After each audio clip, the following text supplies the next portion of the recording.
For In Motion, I'm Kurt Parker.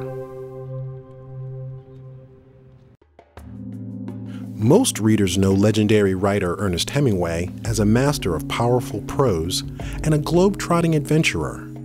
In such works as The Sun Also Rises and The Snows of Kilimanjaro, Hemingway reveals an intense masculinity and the often brutal struggle of man against nature. But there were many different facets to Hemingway's life. A collection of the famed author's correspondence, recently acquired by Penn State's university libraries, shows aspects of his personality previously unknown or underappreciated. The collection contains more than 100 letters, telegrams, and notes from Hemingway to members of his family, written between 1917 and 1957. The correspondence was originally gathered by the author's sister, Madeline, and came to the university libraries by way of her son, Ernest Hemingway Mainland. The letters are first wonderful. Hemingway wrote great letters. They were spontaneous, they were very expressive, they were colloquial. He was a master of dialogue, and the letters show that. And they reveal a new side of Hemingway, I think. Traditionally, scholars have regarded his family relations as pretty rocky. His parents disapproved of his early writing. They regarded his language as harsh and profane, and they generally disapproved. In fact, I can't remember which title it was, but they bought one and returned it to Sylvia Beach in Paris because they thought it was so profane. Hemingway was hurt by this, but the letters reveal a side of him that was concerned about their opinion.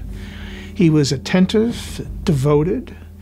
As you may know, his father committed suicide in 1929, and after that, he took a great interest in his mother's economic well-being. The Hemingway collection builds on a tradition of scholarship at Penn State that goes back 100 years to the appointment of Fred Lewis Petit as the first professor of American literature at any college or university. Building on that tradition, in 1952, Penn State professor of English Philip Young wrote the first scholarly Hemingway biography.